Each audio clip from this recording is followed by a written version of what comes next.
So I just got home from seeing The Whale, and Brendan Fraser, why do you make me cry so much? Because this movie is fantastic. If you haven't gone out to see it yet, please do it immediately. It is one of the best movies of 2022, and honestly, I've already made my top 10 list, and it might even take the number one spot. I mean, this movie had me in tears in the movie theater, and I am not exaggerating. I cried at multiple points. It is very sad. It's kind of a slice of life. We don't really get too much of an introduction. We just kind of get dumped right into what's going on, and unfortunately, it's in a very sad situation.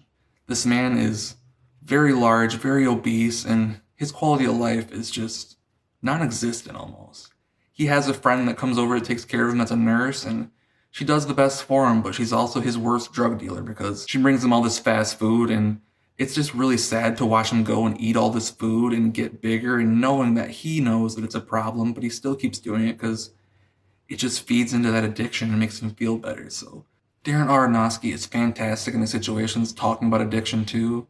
Like Requiem for a Dream is fantastic and describes and kind of displays how drug addiction is so horrifying and just destroys people's lives. And with The Whale, it does that in a different way with food and depression and just very sad topics that are very relatable to a lot of people.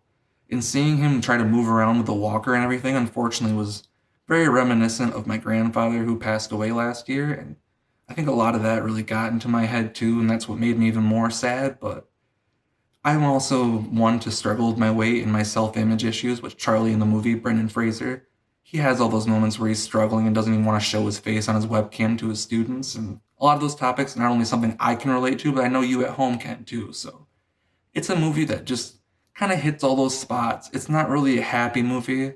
It's quite sad most of the time. I cried so much, but the performances are all fantastic. Like, I'm going to give everyone a shout out, and I have the names here just because I don't want to miss anybody. But first off, Brendan Fraser, chef's kiss. I mean, I've loved the dude since like George of the Jungle and The Mummy, and I'm so happy he's getting a resurgence in the spotlight like he needs to because he is by far one of the best actors in Hollywood, and this movie, he deserves the Oscar win.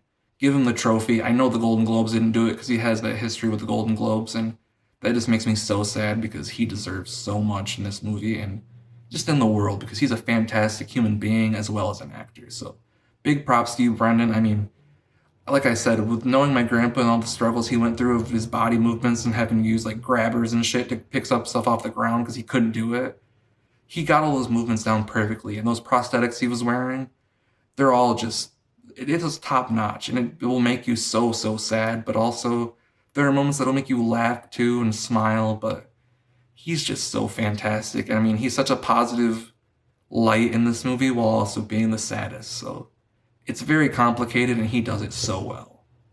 And another great performance from Sadie Sink from Stranger Things. Honestly, she's better than she was in Stranger Things. If she gets like nominated for like best supporting actress, I would adore that because she is phenomenal.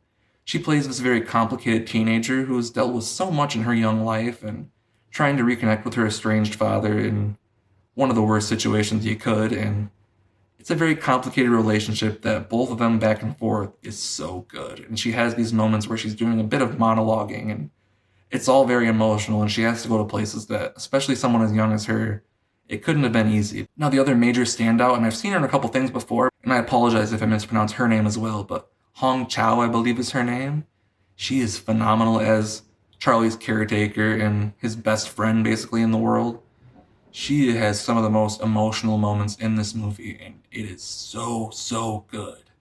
She made me cry multiple times, just the way she looks at Charlie, and you can see the acting in her face of just despair knowing her friend is so sick and dying, and she can't do anything about it because he doesn't want to help himself. And it's a very emotional movie, and you can see me in my voice getting emotional about it because it just hit me so hard. And it's just a beautiful movie.